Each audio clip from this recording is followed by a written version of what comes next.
Right no എനിക്കൊന്ന് മമ്മൂക്ക ആയിരിക്കും എന്ന് പറയാം. കളങ്കാവല് അതിന്റെ പ്രധാനപ്പെട്ട കാരണം ഞാൻ ഇങ്ങനെ ഒരു റിച്വലിനെ പറ്റി കേട്ടപ്പം തന്നെ അതിന്റെ വാച്യാർത്ഥത്തോട് ഭയങ്കര ഒരു അഭിനിവേശം തോന്നിയായിരുന്നു. പൃഥ്വിരാജുമായിട്ട് സംസാരിക്കുമ്പോഴും പുള്ളിയും പറഞ്ഞതുപോലെ ഫാദർ ഒരു മലയാളം ടീച്ചറായിരുന്നു. അങ്ങനെ വലിയൊരു പുസ്തക കളക്ഷൻ വീട്ടിലുണ്ടായിരുന്നു. അതിങ്ങനെ വലുതായിക്കൊണ്ടിരിക്കുകയായിരുന്നു. കറണ്ട് പൊളിറ്റിക്സ്, നമ്മുടെ പേഴ്സണൽ പൊളിറ്റിക്സ്, ഇതൊക്കെ കയറി കയറി വരും. അത് സ്വാഭാവികമായിട്ടുള്ള ഒരു പ്രക്രിയയാണ്. സമകാലിക പ്രസക്തിയെ പറ്റി ഒരു പരിധിക്കപ്പുറം ബോധർ ചെയ്തിട്ടില്ല. ചൈൽഡ്ഹുഡ് ട്രോമ ഇങ്ങനെയുള്ള കാരണങ്ങൾ കൊണ്ടാണ് കൂടുതൽ പേർ ഇങ്ങനെ ഉള്ള കഥാപാത്രങ്ങൾ ഉണ്ടാകുന്നത് എന്നൊരു ഒരു സംഗതി നിപ്പുണ്ട് സൊസൈറ്റിയിൽ.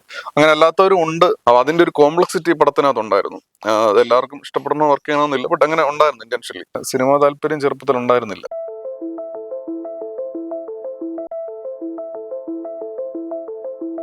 എല്ലാവർക്കും ലൈഫ് ജേണലിന്റെ പുതിയൊരു എപ്പിസോഡിലേക്ക് സ്വാഗതം. ഇന്ന് നമ്മോടൊപ്പം ഒരു സ്പെഷ്യൽ ഗസ്റ്റ് ആണുള്ളത്. ഇപ്പോൾ തിയേറ്റർ നിറഞ്ഞ് ഓടിക്കൊണ്ടിരിക്കുന്ന കളങ്കാവൽ എന്ന മൂവിയുടെ ഡയറക്ടറായ ജിതിൻ കെ ജോസ് ആണ്. നമസ്കാരം ചേട്ടാ. ഈ കുട്ടിക്കാലം മുതലേ ഒരുപാട് ആഗ്രഹിച്ച് സ്വപ്നം കണ്ട് അങ്ങനെയൊക്കെ സിനിമയിലേക്ക് വന്നൊരു വ്യക്തിയാണോ? അല്ല, അങ്ങനെ വന്നതല്ല. കുട്ടിക്കാലത്ത് അങ്ങനെ സിനിമാ മോഹങ്ങളോ അങ്ങനെയൊന്നും ഒന്നും ഉണ്ടായിരുന്നില്ല. എനിക്ക് തോന്നുന്നു പിന്നെ ഗ്രാജുവലി എനിക്ക് തോന്നുന്നു പ്ലസ് ടു പഠിക്കുമ്പോഴൊക്കെ ചെറിയ ഒരു ഇതുണ്ടായിരുന്നു എന്നല്ലാതെ കുട്ടിക്കാലത്ത് കമ്പാരിറ്റീവ്ലി സിനിമ കുറച്ച് കണ്ടിട്ടുള്ള ആളായിരുന്നു. ഇപ്പൊ നമ്മുടെ ക്ലാസ്സിലൊക്കെ പഠിക്കുന്ന ആൾക്കാരുടെ ഇടയിൽ ഏറ്റവും കുറച്ച് സിനിമ കണ്ടിട്ടുള്ള ആളാണ് ഞാനായിരുന്നു തോന്നുന്നു. നമ്മുടെ സംസാരങ്ങളിലൊക്കെ അങ്ങനെയാണ് എനിക്ക് തോന്നിയിട്ടുണ്ടായിരുന്നത്. പക്ഷെ കുറച്ച് വായന ഇച്ചിരി കൂടുതലായിട്ടുണ്ട്. ബാക്കി എല്ലാ ആൾക്കാരെക്കാളും വായിക്കുന്ന കാര്യത്തിൽ കുറച്ച് മുന്നോട്ടായിരുന്നു. എൻ്റെ ഫാദർ ഒരു മലയാളം ടീച്ചറായിരുന്നു. അങ്ങനെ വലിയൊരു പുസ്തക കളക്ഷൻ വീട്ടിലുണ്ടായിരുന്നു. അതിങ്ങനെ വലുതായിക്കൊണ്ടിരിക്കുകയായിരുന്നു. അപ്പം ബാക്കി ആർക്കും ഇല്ലാത്ത അത്ര ഒരു കളക്ഷൻ നമ്മുടെ വീട്ടിലുണ്ടായിരുന്നു. അതെനിക്ക് അറിയാവുന്ന കാര്യമാണ്. അതിനോട് താല്പര്യം ഉണ്ടായിരുന്നു. ഒരുപാട് വായിക്കുമായിരുന്നു. പക്ഷെ സിനിമാ താല്പര്യം ചെറുപ്പത്തിൽ ഉണ്ടായിരുന്നില്ല. പിന്നെ ഗ്രാജുവലി ആണ് വന്നത്. പേയാണ് ഇതിലോട്ട് എത്തിയത്. താങ്കളുടെ സിനിമകൾ എടുത്ത് നോക്കിക്കഴിഞ്ഞാല് റിയാലിറ്റി ബ്ലെൻഡഡ് വിത്ത് ഫിക്ഷൻ എന്ന് വേണമെങ്കിൽ പറയാല്ലേ. എന്തുകൊണ്ടാണ് അങ്ങനെ ഒരു മെത്തേഡ് ചൂസ് ചെയ്തത്? അത് അങ്ങനത്തെ ഒരു മെത്തേഡ് ബോധപൂർവം ചൂസ് ചെയ്തതോ അങ്ങനെ സംഭവിച്ചതോ അല്ല. നമ്മൾ ഇങ്ങനെ ഒരു ആഗ്രഹത്തിന് പുറത്ത് ഇറങ്ങി തിരിച്ചപ്പോ നമുക്ക് ആഗ്രഹത്തെക്കാൾ ഉപരി നമുക്ക് ചെയ്യാൻ പറ്റും എന്ന് കോൺഫിഡൻസ് ഉണ്ടായിരുന്ന ഒരു ജോണർ എന്ന് പറയുന്നത് ക്രൈം ആയിട്ട് റിലേറ്റ് ചെയ്തതും അല്ലെങ്കിൽ ക്രൈം ത്രില്ലർ അങ്ങനെയുള്ള ക്രൈം ഡ്രാമാസ് അങ്ങനെയുള്ള ജോണർ താല്പര്യം ഉണ്ടാകുന്ന ജോണർ. അപ്പൊ അങ്ങനെയുള്ള ജോണറിന്റെ പുറകെ നടത്തിയ യാത്രയിൽ യാദൃശ്ചികമായിട്ട് രണ്ട് കഥാപാത്രങ്ങൾ വന്ന് കയറിയതാണ്. അത് ഈ ജോണറിന്റെ താല്പര്യത്തിന്റെ പുറത്ത് സംഭവിച്ചതാണ്. റിയൽ ലൈഫ് ഇൻസിഡൻസിനെയോ റിയൽ ലൈഫ് ക്യാരക്ടറിനെയോ ഫോളോ ചെയ്യണമെന്നുള്ള താല്പര്യത്തിന് പുറത്ത് സംഭവിച്ചതല്ല. അത് കോൺഫിഡൻസ് ആണ്. ഇപ്പൊ ഒരു സിനിമ ഉണ്ടാവുക എന്ന് പറയുന്ന അത്ര നിസ്സാര കാര്യമല്ല. ഒരുപാട് പേരുടെ എഫേർട്ടും സമയവും. അപ്പം അതില് സ്വാഭാവികമായിട്ട് ഒരുപാട് ചലഞ്ചസ് നേരിട്ടിട്ടുണ്ട്. ഏറ്റവും കൂടുതൽ സിനിമയിലും അതുപോലെ തന്നെ ലൈഫിലും നേരിട്ടിട്ടുള്ള വെല്ലുവിളി എന്താണ്? വെല്ലുവിളി ഒന്ന്, ഒരു വലിയൊരു സ്ട്രഗ്ലിംഗ് പീരീഡ് ഉണ്ട് സിനിമയിൽ. നമുക്ക് എപ്പം സംഭവിക്കും എന്ന് നമുക്ക് ഇതിനോട്ട് ഒരു കൈൻഡ് ഓഫ് ഒരു കോൺഫിഡൻസിന്റെ പുറത്താണ് ഇതിനോട്ട് ഇറങ്ങി തിരിച്ചത്. അപ്പൊ ആ ഒരു ആത്മവിശ്വാസം ഒരിക്കൽ പോലും പോയിട്ടില്ലായിരുന്നു. അതിങ്ങനെ കിടപ്പുണ്ട്. പക്ഷെ ഇത് എപ്പോൾ സംഭവിക്കും എന്നുള്ള ഒരു വലിയൊരു അനിശ്ചിതത്വം ഉണ്ട്. അതായത് പ്രത്യേകിച്ച് സിനിമ ഫീൽഡിൽ ആദ്യത്തെ സിനിമ ഞാനൊരു സിനിമ എഴുതിയിട്ടുമുണ്ട്. അപ്പൊ അത് കുറച്ചൊരു പിന്നെയാണ് ഒരു റൈറ്റർ ആകണം എന്നുള്ളൊരു ഉദ്ദേശത്തോടെയാണ് ആദ്യം ഫിലിം ഫീൽഡിലോട്ട് വന്നതെന്ന് വേണമെങ്കിൽ പറയാം. ഡയറക്ഷൻ എന്തെങ്കിലും നോക്കിയാൽ മതി എന്ന് പിന്നെയാണ് അതൊക്കെ ഗ്രാജുവലി ഡയറക്ഷൻ എന്നൊരു സാധനം കയറി വന്നത്. അപ്പം ഫസ്റ്റ് ഡയറക്ഷൻ ചെയ്യുക എന്നുള്ള പരിപാടിയിൽ ഒരുപാട് പേര് ഇതിനു വേണ്ടി ശ്രമിക്കുന്നുണ്ട്. അപ്പം നമ്മുടെ കയ്യിലുള്ള സാധനം നല്ലതാണോ മോശമാണോ അതിനേക്കാൾ ഉപരി ഒരു സാധനം ഒരിടത്ത് നമ്മൾ ഉദ്ദേശിക്കുന്ന ആൾക്കാരിലോട്ട് പിച്ച് ചെയ്യുക എന്നൊരു പ്രോസസ് ഉണ്ട്. അപ്പൊ അവരെ സംബന്ധിച്ച് ഇതുപോലെ 100 കണക്കിന് എൻക്വയറീസ് ആണ് ഡെയിലി വരുന്നത്. അപ്പൊ അതിനകത്ത് നമ്മളെപ്പോലെ ഒരാളെ പിക്ക് ചെയ്യുക എന്ന് പറയുന്നത് കുറച്ച് ടാസ്ക് ആണ്. ആ ഒരു പ്രോസസ്സാണ് ഏറ്റവും ബുദ്ധിമുട്ടായിട്ട് തോന്നിയത്. അതിപ്പോഴും നമ്മുടെ പിയർ ഗ്രൂപ്പ്സിലുള്ള അല്ലെങ്കിൽ നമ്മുടെ കൂടത്തിൽ ഉള്ള സിനിമ ചെയ്യാനായിട്ട് നിൽക്കുന്ന ആൾക്കാർക്കും എല്ലാവരും നേരിടുന്ന ഒരു പ്രതിസന്ധിയാണ്. അതിന് കൃത്യമായിട്ടൊരു പരിഹാര മാർഗവും നമുക്ക് പറയാനായിട്ടില്ല. കാരണം അതിന് കാരണക്കാരായിട്ടുള്ള വ്യക്തികൾ എന്ന് പറയുന്നത് അവരെ സംബന്ധിച്ചും വേറൊരു കൈൻഡ് ഓഫ് പ്രഷറിലാണ് അവർ നിൽക്കുന്നത്. അവർക്കും ഇതുപോലെ ഒരുപാട് വരുന്നുണ്ട്. അതിനകത്ത് തന്നെ ഒരുപാട് കൊള്ളാമെന്ന് ഞാൻ ഇടയ്ക്ക് പൃഥ്വിരാജുമായിട്ട് സംസാരിക്കുമ്പോഴും പുള്ളിയും പറഞ്ഞതുപോലെ അപ്പോൾ നമ്മളൊക്കെ ഇങ്ങനെ സംസാരിക്കുകയും പറയുകയും ചെയ്യുന്നു. നമ്മൾക്ക് നമ്മുടെ കയ്യിൽ നല്ലൊരു സബ്ജക്റ്റ് ഉണ്ടെന്ന് നമ്മൾ വിശ്വസിക്കുന്നു. പക്ഷെ ഇതിനേക്കാളും 10 മടങ്ങ് നിലവാരമുള്ള ഒരുപാട് സബ്ജക്റ്റുകളുള്ള ഒരുപാട് പേര് പുറത്ത് നിൽപ്പുണ്ടായിരിക്കും. അവർക്ക് നമ്മളിലോട്ട് എത്തിച്ചേരാൻ പറ്റുന്നില്ല. നമുക്ക് അവരെ പിക്ക് ചെയ്യാനും പറ്റുന്നില്ല. അതൊരു അവർക്ക് തന്നെ ബോധ്യമുണ്ട് ആ ഒരു റിയാലിറ്റിയെ പറ്റി.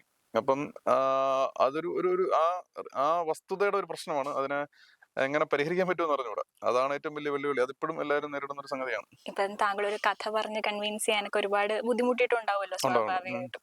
അപ്പം ഏറ്റവും ബുദ്ധിമുട്ട് തോന്നിയിട്ടുള്ളത് ആരുടെ അടുത്താണ്? അല്ലെങ്കിൽ ഏതൊരു ആക്ടറിനെ പറഞ്ഞ് കൺവിൻസ് ചെയ്യും, ഇദ്ദേഹത്തെ ഞാൻ എങ്ങനെ പറഞ്ഞ് കൺവിൻസ് ചെയ്യും, അങ്ങനെ തോന്നിയിട്ടുണ്ടോ? അല്ലെങ്കിൽ അങ്ങനെ ബുദ്ധിമുട്ട് അങ്ങനെ നേരിട്ടിട്ടുണ്ടോ? ഞാൻ അങ്ങനെ എന്ന് പറഞ്ഞാല് ഇപ്പൊ അങ്ങോട്ട് എത്താനായിട്ട് ബുദ്ധിമുട്ടായിരുന്നു. പക്ഷെ എത്തിക്കഴിഞ്ഞത് സംസാരിച്ചത് ഈ ഉള്ള വ്യക്തികൾ ഇവരൊക്കെയാണ്. അപ്പൊ ഇവരുടെ അടുത്തൊന്നും അങ്ങനെ ബുദ്ധിമുട്ടുണ്ടായിട്ടില്ല ഇവര്.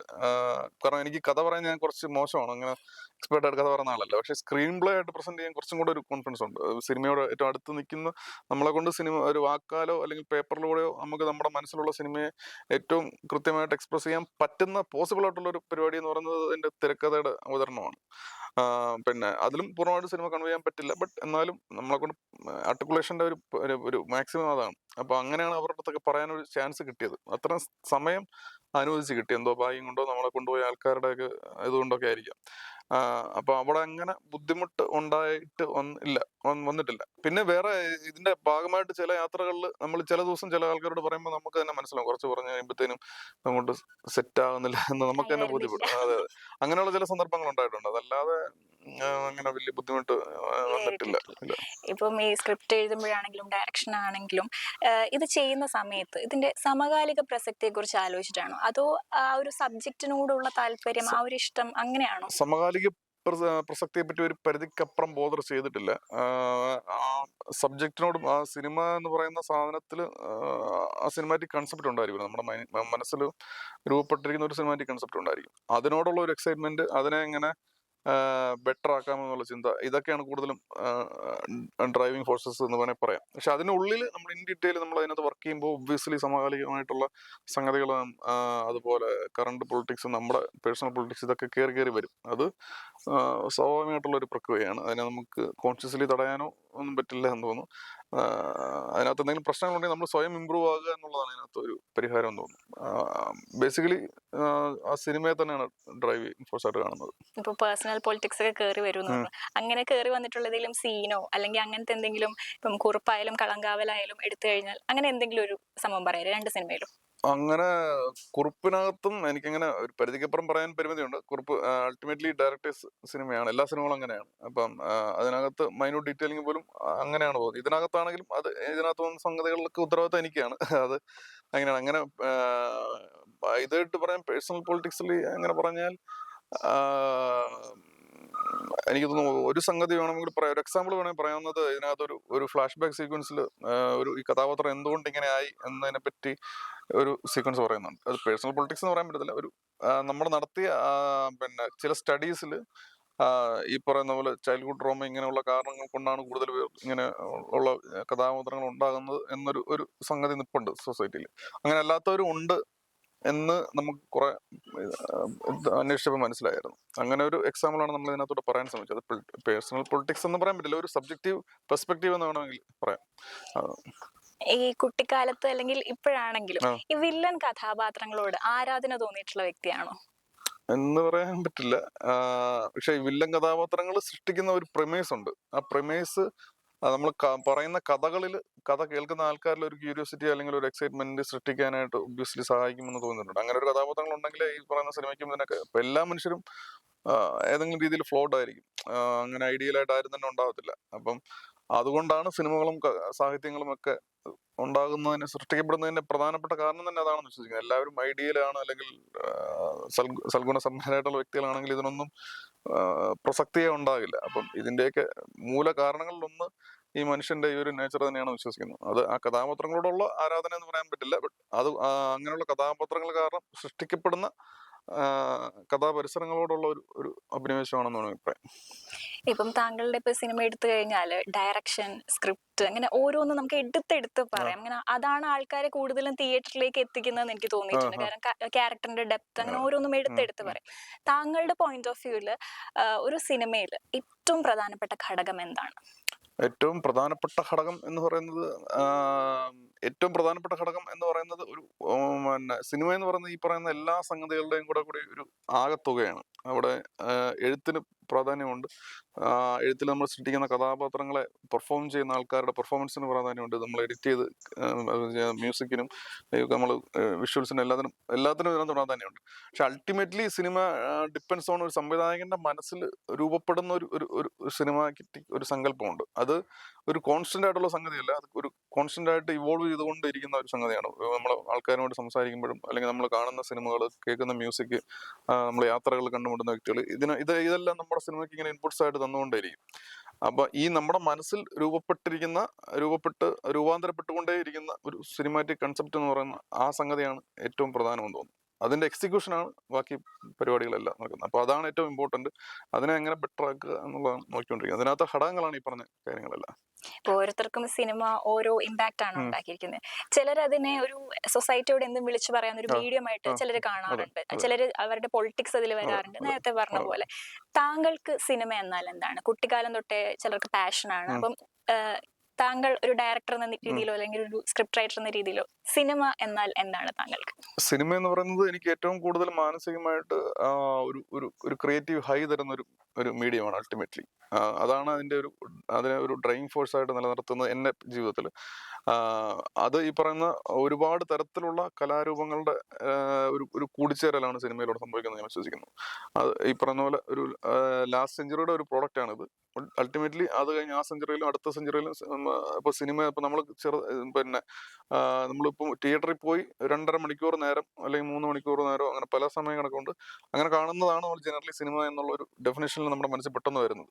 പക്ഷെ നമ്മൾ വെറുതെ റീൽസിൽ കാണുന്ന ഒരു 5-6 സെക്കൻഡ് വരുന്ന സാധനം തൊട്ട് ഒരുപാട് എപ്പിസോഡ്സ്, ആയിരക്കണക്കിന് എപ്പിസോഡ്സ് ഉള്ള വെബ് സീരീസുകളുണ്ട്, ജാപ്പനീസ് സീരീസുകളുണ്ടൊക്കെ. ഇതെല്ലാം ഈ സിനിമയുടെ സ്പെക്ട്രത്തിൽ വരുന്ന പല പല ഫോംസിൽ പെട്ട സംഗതികളാണ്. ഇപ്പോൾ ഓഡിയോ വിഷ്വൽസ് എല്ലാം കൂടെ ചേർന്നിട്ടുള്ള ഇത് നമ്മളെ ഭയങ്കരമായിട്ട് സ്വാധീനിക്കുന്നുണ്ട്. നമ്മൾ ഓരോ 5 മിനിറ്റ് സമയം കിട്ടിയപ്പോൾ ആൾക്കാർ ഇതിലോട്ടാണ് കയറുന്നത്. ഇപ്പോൾ റീൽസ് കാണാൻ കയറുന്നുണ്ട്, സിനിമ കാണാൻ കയറുന്നുണ്ട്. അത്തരത്തിൽ മനുഷ്യന്റെ ജീവിതത്തിലെ അത്രയും സ്വാധീനം ചെലുത്തിക്കൊണ്ടിരിക്കുന്ന ഒരു സംഗതിയാണ്. അപ്പൊ അതിനകത്ത് തിയേറ്ററിൽ നമ്മൾ കാണിക്കുന്ന സിനിമയുടെ ഒരു സംഗതിയാണ് ഞാൻ എക്സ്പ്ലോർ ചെയ്യാൻ ശ്രമിക്കുന്നത്. അത് സിനിമ എന്ന് പറയുന്ന ഒരു വാസ്റ്റ് സ്പെക്ട്രത്തിൽപ്പെട്ട ചെറിയൊരു സംഗതി മാത്രമാണ്. അപ്പൊ അതിനെ ഉൾക്കൊണ്ടുകൊണ്ട് ആണ് മുന്നോട്ട് പോകാൻ ശ്രമിക്കുന്നത്. ഇപ്പം ഇത്തരത്തിലുള്ള വളരെ ഡെപ്തിലാണ് താങ്കൾ സിനിമ ചെയ്തിരിക്കുന്നത്. അപ്പൊ അത്രയും ഡെപ്തിൽ സിനിമ ചെയ്യാൻ താങ്കൾക്ക് പ്രചോദനമായത് എന്താണ്? ഇപ്പൊ നേരത്തെ പറഞ്ഞ പോലെ വായനയുടെ കാര്യം ആ പറഞ്ഞു. നന്നായിട്ട് വായിക്കുന്ന ഉം. വ്യക്തിയാണ്.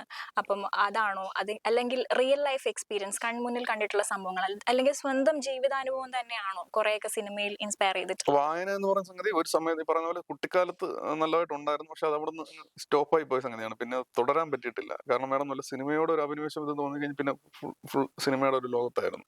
അപ്പൊ സിനിമ തന്നെയാണ് എനിക്ക് ഏറ്റവും വലിയ ഇൻസ്പിറേഷൻ ആയിട്ടുള്ളത്. അപ്പം സിനിമ സൃഷ്ടിക്കാനുള്ള പ്രചോദനവും അതിന് പുറത്ത് അതിനുള്ള ഒരു കോൺഫിഡൻസും ഒക്കെ തന്നതും അതിന്റെ ഡ്രൈവിംഗ് ഫോഴ്സ് ആയിട്ട് വർക്ക് ചെയ്തതെല്ലാം സിനിമ എന്ന മീഡിയം തന്നെയാണ്. റിയൽ ലൈഫ് ഇൻസിഡൻസുകളോ നമ്മുടെ ജീവിതത്തിൽ കാണുന്ന കഥാപാത്രങ്ങളിൽ നിന്നൊക്കെ നമ്മൾ സിനിമയിലോട്ട് സംശീകരിക്കാൻ പറ്റുന്ന എലമെന്റ്സിന് വേണ്ടിയിട്ടുള്ള ശ്രമങ്ങൾ എപ്പോഴും നടത്താറുണ്ട്. ബട്ട് അൾട്ടിമേറ്റ്ലി ഏറ്റവും വലിയ ഡ്രൈവിംഗ് ഫോഴ്സ് എന്ന് പറയുന്നത് പുതിയ തരം സിനിമകളും പുതിയ തരം സീരീസുകളും അത് കാണുമ്പോൾ കിട്ടുന്ന ഒരു കൈൻഡ് ഓഫ് ഹൈയും, അല്ലെങ്കിൽ അത് ചെയ്യുന്ന ആൾക്കാർ സൃഷ്ടിക്കുന്ന ഒരു പുതുമയുള്ള ലോകമാണ്. ഇത്രയും സിനിമകളും സീരീസുകളും വരുമ്പോഴും ഇപ്പോഴും ഓരോ വർഷവും സ്വയം നവീകരിച്ചുകൊണ്ടിരിക്കുന്ന ഒരു മാധ്യമമാണ് സിനിമ. ഇപ്പോഴും നമ്മളെ എക്സൈറ്റ്മെന്റ് പ്രൊവൈഡ് ചെയ്യുന്ന രീതിയിൽ പുതിയ പുതിയ തോട്ട്സുകളും സൃഷ്ടികളും നിരന്തരം വരുന്നുണ്ട്. അത് തന്നെയാണ് എൻ്റെ ഏറ്റവും വലിയ ഡ്രൈവിംഗ് ഫോഴ്സ്. ഇപ്പം കുറച്ച് നാളായിട്ട് ഇതിന്റെ തിരക്ക് കാരണം കുറെ സിനിമകളും സീരീസുകളും മിസ്സാവാറുണ്ട്. കാഴ്ചയുടെ ഒരു പിന്നെ വ്യക്തിപരമായ കാര്യങ്ങളും ഒക്കെ കാരണം അതിന്റെ ഒരു ഇത് കുറയുന്നുണ്ട്. ബട്ട് അത് തന്നെയാണ് ഏറ്റവും വലിയ അൾട്ടിമേറ്റ് സോഴ്സ് എന്ന് വേണം പറയാം. ഇപ്പം അച്ഛനൊരു ടീച്ചറാണെന്ന് മുന്നിൽ അതെ, അതെ. പറഞ്ഞില്ലേ? അപ്പൊ അത് ഏതെങ്കിലും തരത്തിൽ ഇൻഫ്ലുവൻസ് ചെയ്തിട്ടുണ്ടോ? അല്ലെങ്കിൽ ഫാമിലിയിൽ നിന്ന് ഒരു ഇൻഫ്ലുവൻസോ അങ്ങനെ എന്തെങ്കിലും ഉണ്ടായിട്ടുണ്ടോ? അതെനിക്കൊന്ന് രചനയുമായിട്ട് ബന്ധപ്പെട്ടുള്ള കാര്യങ്ങൾ, എഴുത്തും ഇങ്ങനെയുള്ള കാര്യങ്ങൾ തീർച്ചയായും ആ ഒരു ഇൻഫ്ലുവൻസ് വന്നിട്ടുണ്ട്. പ്രത്യേകിച്ച് അദ്ദേഹം പിന്നെ ഒരു മലയാളം അധ്യാപകനായിരുന്നു. അപ്പൊ അതുകൊണ്ട് തന്നെ പിന്നെ ഞാൻ നേരത്തെ പറഞ്ഞ പോലെ തന്നെ ഒരുപാട് പുസ്തകങ്ങളുടെ ഒരു കളക്ഷൻ ഉണ്ടായിരുന്നു. പിന്നെ അദ്ദേഹം എവിടെയും പോയിട്ട് വരുമ്പോഴും പറക്കുമ്പോഴൊക്കെ ഇതുപോലെ പുതിയ പുസ്തകങ്ങൾ കൊണ്ടുവന്നുകൊണ്ടിരിക്കുമായിരുന്നു. അപ്പോൾ അതൊക്കെ വായിച്ച് നമ്മുടെ പിന്നെ ഈ പറഞ്ഞ സിനിമയോടുള്ള താല്പര്യവും രചനയോടുള്ള താല്പര്യത്തെക്കുള്ള നമ്മുടെ വ്യക്തി ജീവിതത്തിലും ഒരുപാട് സ്വാധീനം ഈ വായന ചെലുത്തിയിട്ടുണ്ട്. അപ്പം നമ്മളിങ്ങനെ ഒരു അധികം ആൾക്കാർ പോയിട്ടില്ലാത്ത, സക്സസ് റേറ്റ് കുറവായിട്ടുള്ള ഒരു മേഖലയിലോട്ടാണ് ഇറങ്ങി തിരിച്ചത്. അപ്പം അതിനൊരു ഒരു പ്രചോദനവും ആത്മവിശ്വാസമൊക്കെ അങ്ങനെയുള്ള അനുഭവങ്ങളിൽ നിന്നാണ് കിട്ടിയെന്ന് വിശ്വസിക്കുന്നു. ഇപ്പം മലയാള സിനിമയിൽ ലാംഗ്വേജ് ഇങ്ങനെ മാറിക്കൊണ്ടിരിക്കുന്ന അതെ ഒരു അതെ സംഭവമാണ്, അതെ വർഷങ്ങൾ അതെ കഴിയുന്നതോറും സിനിമയിൽ അതെ. ഉപയോഗിക്കുന്ന. അപ്പം അതിനോടുള്ള താങ്കളുടെ ഒരു പെർസ്പെക്റ്റീവ് എങ്ങനെയാണ്? താങ്കളുടെ ഡയലോഗ് ഡെലിവറി ആണെങ്കിലും ആക്ടേഴ്സ് പറയുന്നത്, ഇപ്പം വിനായകനൊക്കെ പറയുന്ന ഡയലോഗുകൾ ഭയങ്കര ഡിഫറൻസ് ആണ്. ഉം. പുള്ളിനെ വേറൊരു തലത്തിലാണ് അതിനെ ആ, കാണിച്ചിരിക്കുന്നത്. അപ്പം ആ ഒരു കാര്യത്തോട് താങ്കളുടെ ഒരു പോയിന്റ് ഓഫ് വ്യൂ എന്താണ്? അത് കുറച്ച് കോംപ്ലിക്കേറ്റഡ് സിനാരിയോ ആണ്. അത് അദ്ദേഹത്തിന്റെ ഒരു ഇത് പിന്നെ ഈ പടത്തിന്റെ ഒരു ടോട്ടൽ സ്ട്രക്ചറും ഇതിന്റെ ഒരു ജോണറും വെച്ചിട്ട് കുറച്ച് നോൺ ഇൻ ഡീറ്റെയിൽ കുറെ നോൺ ലീനിയർ എലമെന്റ്സ് ഒക്കെ കയറി വരുന്ന ഒരു പടമായിരുന്നു. പിന്നെ ഈ പറഞ്ഞ പോലെ കുറച്ച് സെക്കൻഡറി ലേയേഴ്സ് ഒക്കെ പടത്തിനകത്ത് നമ്മൾ ഉൾക്കൊള്ളിക്കാൻ ശ്രമിച്ചിട്ടൊക്കെ ഉണ്ട്. അപ്പോൾ അതിന്റെ ഒരു കോംപ്ലക്സിറ്റി പടത്തിനകത്ത് ഉണ്ടായിരുന്നു. അത് എല്ലാവർക്കും ഇഷ്ടപ്പെടണോ വർക്ക് ചെയ്യണമെന്നില്ല, ബട്ട് അങ്ങനെ ഉണ്ടായിരുന്നു ഇന്റൻഷ്യലി. അപ്പോൾ അതിനപ്പുറത്തോട്ട് പടം റൂട്ടഡ് ആക്കാൻ വേണ്ടിയിട്ട് നമ്മൾ കൃത്യമായിട്ട് ഒരു കൈൻഡ് ഓഫ് നമുക്ക് പരിചയമുള്ള വ്യക്തികളിൽ നിന്നൊക്കെ രൂപീകരിച്ച ഒരു ഒരു ഒരു ഒരു റിയലിസ്റ്റിക് പാറ്റേണിലോട് റൂട്ട് ചെയ്യണമെന്നുണ്ടായിരുന്നു. അങ്ങനെയുള്ള ഒരു ചിന്തയുടെയും ചർച്ചകളുടെയൊക്കെ പുറത്താണ് ഈ പറയുന്ന കഥാപാത്ര നിർമ്മിതിയും ഈ ഡയലോഗ് ഡെലിവറിയുടെ പ്രത്യേകതകളൊക്കെ ഉരുത്തിരിഞ്ഞ് വരുന്നത്. അപ്പം പ്രത്യേകിച്ച് നമ്മൾ റിയൽ ലൈഫിൽ നമ്മൾ കാണുന്ന കഥാപാത്രങ്ങളും വ്യക്തികളും അവർ നമ്മുടെ മനസ്സിൽ സൃഷ്ടിക്കുന്ന ഒരു ഒരു ഒരു ഒരു പ്രതിച്ഛായക്ക് അപ്പുറത്ത് സിനിമ സൃഷ്ടിക്കുന്ന കുറെ സങ്കല്പങ്ങളും നടപ്പ് രീതികളും ഒക്കെ ഉണ്ട്. അപ്പൊ അതിൽ നിന്ന് കുറച്ച് ഡിഫറെന്റ് ആയിട്ടുള്ള ഒരു അപ്രോച്ചാണ് ആ കഥാപാത്ര നിർമ്മിതിയിലൊക്കെ സംഭവിച്ചത്. അതുകൊണ്ട് തന്നെ അത് എല്ലാവർക്കും ഉൾക്കൊള്ളാൻ പറ്റുമോ എന്ന് ചെറിയ സംശയം ഉണ്ടായിരുന്നു.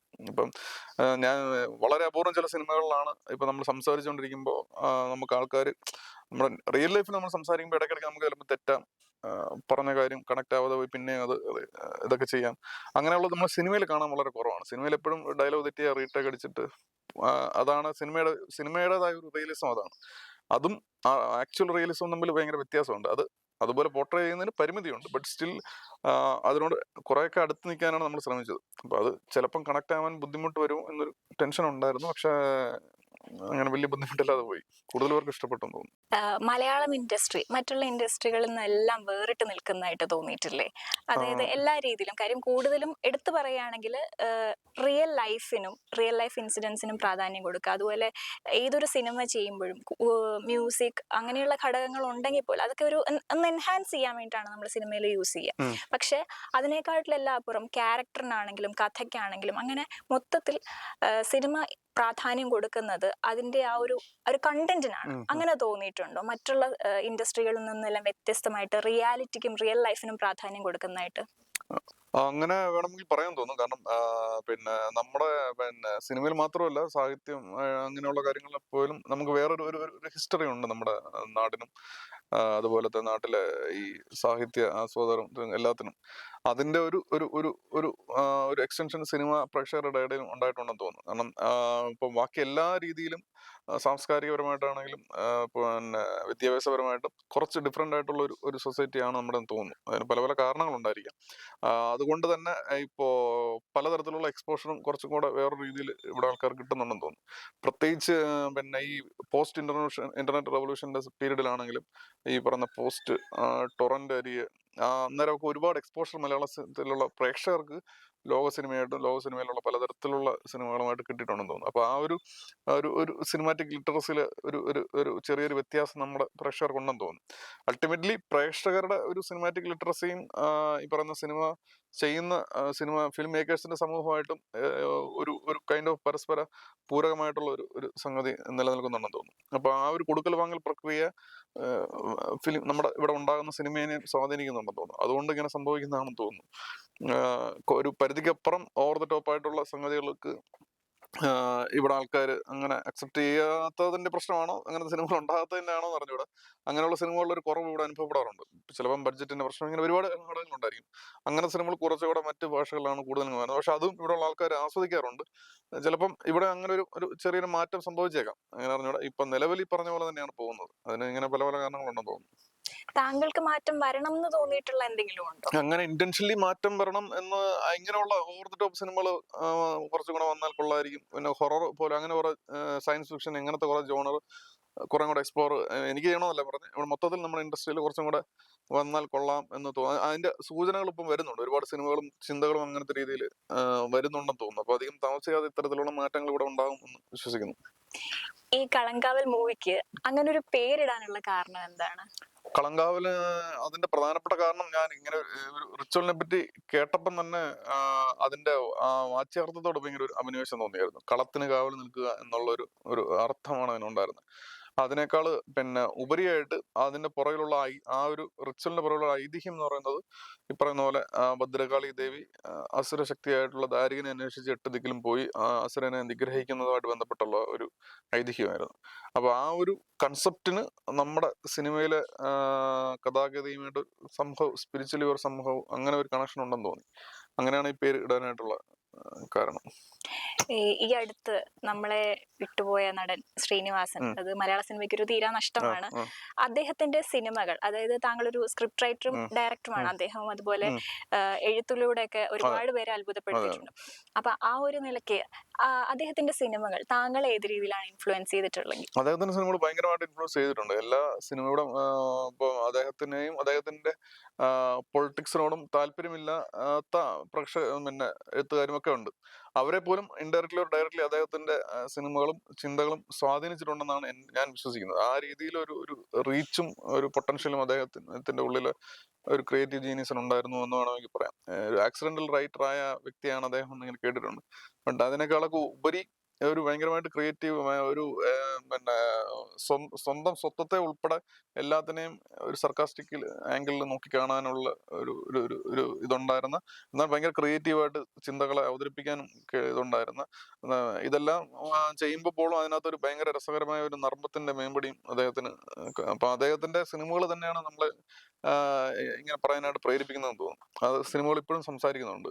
ഇപ്പോഴും നമ്മുടെ സമൂഹത്തിൽ സോഷ്യോ പൊളിറ്റിക്കൽ സെനാരിയോസിൽ ഒരുപാട് സംഭവങ്ങൾ ഉണ്ടാകുമ്പോൾ പലരും റെഫറൻസ് ആയിട്ട് അദ്ദേഹത്തിന്റെ അന്ന് ഒരുപാട് വർഷം മുന്നേ ഇറങ്ങിയ സിനിമകളാണ് ഇപ്പോഴും ഇതായിട്ട് ചെയ്യുന്നത്. അതൊരു ദീർഘദർശനത്തിന്റെയും ഒക്കെ തുകയാണെന്ന് തോന്നുന്നു. ആ രീതിയിൽ ഭയങ്കരമായിട്ട് ഇൻഫ്ലുവൻസ് ചെയ്തിട്ടുള്ള വ്യക്തിയാണ്. സിനിമയിൽ നിൽക്കുമ്പോൾ സ്വാഭാവികമായിട്ടും നല്ല തിരക്കുള്ള ആളാണ്. അപ്പം അതിന്റെ തിരക്കുകളിൽ നിൽക്കുമ്പോൾ ഒരു ഫാമിലി മാൻ എന്ന നിലയിൽ ഏതിനാണ് കൂടുതൽ പ്രയോറിറ്റി കൊടുക്കുക? ഫാമിലിയും ഇതും കൂടെ ബാലൻസ് ചെയ്യാൻ കുറച്ച് ബുദ്ധിമുട്ടുന്നുണ്ടോ? അതോ രണ്ടിനും അതിൻ്റെതായ സ്ഥാനമുണ്ട്. ഇപ്പം സിനിമയുടെ തിരക്കിലായിരുന്നു. അപ്പൊ അത് കഴിഞ്ഞിട്ട് ഞാൻ പിന്നെ ഇവിടെ തന്നെയാണ്, കൊച്ചിനെ നോക്കട്ടം പരിപാടിയാണ് മെയിനായിട്ട്. അപ്പൊ അതും ഒരുമിച്ച് കൊണ്ടുപോകാറുണ്ട്, പറ്റുന്ന പോലെ ഒരുമിച്ച് കൊണ്ടുപോകാറുണ്ട്. രണ്ടിനും രണ്ടിൻ്റെതായ ഒരു ഇതുണ്ട്. പിന്നെ ഇപ്പം പ്രത്യേകിച്ച് വൈഫിന്റെ ഒക്കെ സപ്പോർട്ട് ത്രൂ ഔട്ട് ജേണിയിൽ ഉണ്ടായിരുന്നു. അപ്പൊ അതുകൊണ്ട് കുറെ ബാക്കിയുള്ള ഒരുപാട് പേർക്കുണ്ടായിരുന്ന അത്രയും സ്ട്രഗിൾസ് എനിക്ക് ഉണ്ടായിരുന്നില്ല എന്ന് വേണമെങ്കിൽ പറയാം. അങ്ങനെ ഒരു സപ്പോർട്ട് ഉണ്ടായിരുന്നോണ്ടാണ്. അപ്പൊ നമ്മളും അങ്ങനെ രണ്ടും പറ്റുന്ന പോലെ ഇത് ചെയ്ത് പോകാറുണ്ട്. വീട്ടിലൊരു ഡയറക്ടർ ആവുന്നു എന്നത് പറയുമ്പോൾ വീട്ടുകാരുടെ ഒരു റെസ്പോൺസ് എന്തായിരുന്നു? അല്ലെങ്കിൽ എന്റെ മോൻ ഈ വഴിക്കാണ് പോകുന്നത് കാണുമ്പോൾ അവര് പോസിറ്റീവ് ആയിട്ടാണോ അതോ എങ്ങനെയായിരുന്നു അവർക്ക് ആദ്യം ഒരു ആങ്സൈറ്റിയും ഇതുണ്ടായിരുന്നു. കാരണം പിന്നെ അവരും ഉൾപ്പെടെ എല്ലാവരെ സംബന്ധിച്ചും ഒരു ഭയങ്കര ഏലിയൻ ആയിട്ടുള്ള ഒരു ഫീൽഡാണ്. പിന്നെ അവിടെ പോയി സക്സസ്ഫുൾ ആയിട്ടുള്ള സ്റ്റോറീസ് നമ്മൾ സക്സസ്ഫുൾ സ്റ്റോറീസ് ആണ് നമ്മൾ കാണുന്നത്. ബട്ട് ആ റേഷ്യോ എന്ന് പറയുന്നത് വളരെ കുറവാണ്. ആ റിയാലിറ്റി എന്നെ പോലെ തന്നെ അവർക്കും ബോധ്യമുണ്ട്. അപ്പൊ എനിക്കുൾപ്പെടെ ഒരു പരിധിക്കപ്പുറം 100% ഒരു ഗ്യാരണ്ടി പറയാൻ പറ്റില്ല. കാരണം ഒരുപാട് എക്സ്റ്റേണൽ ഫാക്ടേഴ്സിനെയൊക്കെ ഡിപ്പെൻഡ് ചെയ്തിരിക്കുന്ന ഒരു സംഗതിയാണ്. പിന്നെ നമ്മുടെ പരിചയമുള്ള സർക്കിൾസിലാണെങ്കിലും നമ്മുടെ ബന്ധുക്കളും സുഹൃത്തുക്കളും ഇങ്ങനെ ആരും പോയിട്ടുള്ള മേലല്ല. എല്ലാവരും ഒരു ഒരു ടെംപ്ലേറ്റിന്റെ പുറകെയാണ്. അങ്ങനെ അത് വിട്ട് കഴിയുമ്പോൾ ആൾക്കാർക്ക് ഒരു പ്രശ്നം വരും. അതിന്റെ ഒരു ഇനിഷ്യൽ ഒരു സ്ട്രഗിളിങ് ഉണ്ടായിരുന്നു. പക്ഷെ പിന്നെ അവർ ഭയങ്കര സപ്പോർട്ടായിരുന്നു. വേറെ വലിയ പ്രശ്നങ്ങളോ ബുദ്ധിമുട്ടോ ഒന്നും ഉണ്ടാക്കിയിട്ടില്ല എന്ന് വേണമെങ്കിൽ പറയാം. നല്ല രീതിയിൽ സപ്പോർട്ടായിരുന്നു. അപ്പൊ ഇതിന് വേണ്ടിയിട്ട് ഒരുപാട് യാത്ര ചെയ്യണം, ഒരുപാട് സമയം ചെലവഴിക്കണം, ഒരുപാട് ക്ഷമ വേണം. അപ്പം അവിടുന്ന് ഒരു സപ്പോർട്ട് സിസ്റ്റം ഉണ്ടായിരുന്നതുകൊണ്ടാണ് നമുക്ക് വലിയ ബുദ്ധിമുട്ടില്ലാതെ പോകാൻ പറ്റിയതെന്ന് തോന്നുന്നു. ഏതെങ്കിലും രീതിയിലുള്ള ഒരു സമ്മർദ്ദം, ഇപ്പൊ ഞാൻ മൂത്ത ആളാണ് വീട്ടിൽ, പക്ഷെ ഏതെങ്കിലും തരത്തിൽ സാമ്പത്തികമായിട്ടോ അങ്ങനെ ഏതെങ്കിലും തരത്തിലുള്ള ഒരു സമ്മർദ്ദം ഒരു സമയത്തും എനിക്ക് തന്നിട്ടില്ല എന്ന് വേണമെങ്കിൽ പറയാം. അപ്പൊ അതുകൊണ്ട് തന്നെ നമുക്ക് ഇതിനകത്ത് തന്നെ കോൺസെൻട്രേറ്റ് ചെയ്യാൻ പറ്റുമായിരുന്നു, വേറെ ബുദ്ധിമുട്ടൊന്നും ഇല്ലാതെ. ഒരു സ്പാർക്ക് കിട്ടിയത് എപ്പോഴാണ്? ഇത് മതി, ഇതാണ് എന്റെ ലൈഫ് എന്ന് തിരഞ്ഞെടുക്കാനുണ്ടായ അത് സാഹചര്യം? ഒരു ഇൻസ്റ്റന്റേനിയസ് സംഗതിയാണെന്ന് പറയാൻ പറ്റില്ലെന്ന് തോന്നുന്നു. കുറച്ച് നാളത്തെ ഗ്രാജുവലി ഉള്ള ചെറിയ ഇതിനോട് ഒരു അഭിനിവേശം തോന്നി. ഇതിനകത്ത് ഇത് ചെയ്ത് കഴിയുമ്പോൾ ഒരു ക്രിയേറ്റീവ് ഹൈ കിട്ടും എന്നുള്ള ഒരു ബോധ്യമാണ് എന്റെ ഏറ്റവും ബേസിക് ആയിട്ടുള്ള ഒരു ഡ്രൈവിംഗ് ഫോഴ്സ് എന്ന് പറയാം. പിന്നെ അൾട്ടിമേറ്റ്ലി അതിനേക്കാളൊക്കെ ഉപരി നമുക്ക് ഇതിനകത്ത് എന്തെങ്കിലും ക്രിയേറ്റീവായിട്ട് ചെയ്യാൻ പറ്റുമെന്നും നമുക്ക് അവിടെ ഒരു സ്പേസ് ക്രിയേറ്റ് ചെയ്യാൻ പറ്റും എന്നുള്ള ഒരു കോൺഫിഡൻസിന്റെ പുറത്താണ് ഒരു തീരുമാനം എടുക്കുന്നതാണ് പറയാം. അത് ഗ്രാജുവലി ഉണ്ടായി വന്നൊരു കോൺഫിഡൻസ് ആണ്. അത് നമുക്ക് അൾട്ടിമേറ്റ്ലി എന്തെങ്കിലുമൊക്കെ എഴുതാൻ പറ്റും, അവിടെ ഒരു സ്പേസിൽ നമുക്ക് അങ്ങനെ ലാൻഡ് ചെയ്യാൻ പറ്റും എന്നൊക്കെ ഉള്ള ഒരു ആത്മവിശ്വാസമാണ് അതാണ് ഏറ്റവും ആദ്യം ഉണ്ടായെന്ന് തോന്നുന്നു. അതിന്റെ പുറത്താണ് ഇങ്ങനെ ഒരു തീരുമാനം എടുത്തത്. ഇപ്പം റിയൽ ലൈഫിലും അതുപോലെ സിനിമയിലും ഒരുപോലെ ഇൻസ്പയർ ചെയ്തിട്ടുള്ള ഒരു കലാകാരൻ, ആക്ടർ ആവാം, ഡയറക്ടർ ആവാം, അങ്ങനെ ആരെങ്കിലും ഉണ്ടോ? അങ്ങനെ ആരെങ്കിലും ഉണ്ടോ എന്ന് വെച്ചാൽ ഇപ്പൊ റൈറ്റ് നൗ എനിക്കൊന്ന് മമ്മൂക്ക ആയിരിക്കും എന്ന് പറയാം. കാരണം അദ്ദേഹത്തിന്റെ എനിക്ക് തോന്നിയൊരു പ്രത്യേകത, അദ്ദേഹം ഒരു കഥാപാത്രമാകാനായിട്ട് ആ, തിരഞ്ഞെടുപ്പ് നടത്തി കഴിഞ്ഞിട്ട് അതിന്റെ വഴിക്ക് വിടുന്ന ഒരു രീതിയല്ല. അദ്ദേഹം ഓരോ മൊമെന്റിലും അതിനെ പറ്റിയുള്ള ചിന്ത അദ്ദേഹത്തിന്റെ ഉള്ളിൽ ഇങ്ങനെ കിടപ്പുണ്ടെന്ന് തോന്നിയിട്ടുണ്ട്. ക്രിയേറ്റീവായിട്ട് ഓരോ ഫ്രെയിമിലും വന്ന് നിന്ന് പെർഫോം ചെയ്യുന്ന സമയത്ത് എങ്ങനെ അതിനെ അഡീഷണലി ബെറ്റർ ആക്കാമെന്നൊരു ചിന്തയാണ് അദ്ദേഹത്തിന്റെ ഏറ്റവും വലിയ ഒരു ഡ്രൈവിംഗ് ഫോഴ്സ് എന്ന് തോന്നിയിട്ടുണ്ട്. ഞാൻ പറഞ്ഞത് ആസ് എ ഫിലിം മേക്കർ അല്ലെങ്കിൽ ആസ് എ ഒരു സിനിമ പോലത്തെ ഒരു മാധ്യമത്തിൽ നിൽക്കുന്ന ഒരാൾ ആ മാധ്യമത്തിനെ എങ്ങനെ സമീപിക്കുന്നു, അതിനകത്ത് എങ്ങനെയാണ് ഞാൻ നിലനിൽക്കേണ്ടത്, എൻ്റെ തന്നെ ആവശ്യകതയാണ് എന്നുള്ള ബോധ്യത്തിന്റെ പുറത്ത് തുടർച്ചയായിട്ട് ക്രിയേറ്റീവായിട്ട് ചിന്തിച്ചുകൊണ്ട് അതിനകത്ത് എങ്ങനെ എനിക്ക് കോൺട്രിബ്യൂട്ട് ചെയ്ത് ബെറ്റർ ആക്കാം എന്നുള്ള ആ ചിന്തയെ ഡ്രൈവിംഗ് ഫോഴ്സ് ആയിട്ട് കൊണ്ടു നടക്കുന്ന ഒരു വ്യക്തിയാണ് അദ്ദേഹം തോന്നിയിട്ടുണ്ട്. അപ്പം അതൊരു ഒരു മനോഹരമായ ഒരു സംഗതി ആയിട്ട് തോന്നുന്നു. അത് നമുക്ക് ഒക്കെ ഫോളോ ചെയ്യാൻ പറ്റുന്ന ഒരു സംഗതിയാണെന്ന് തോന്നുന്നു.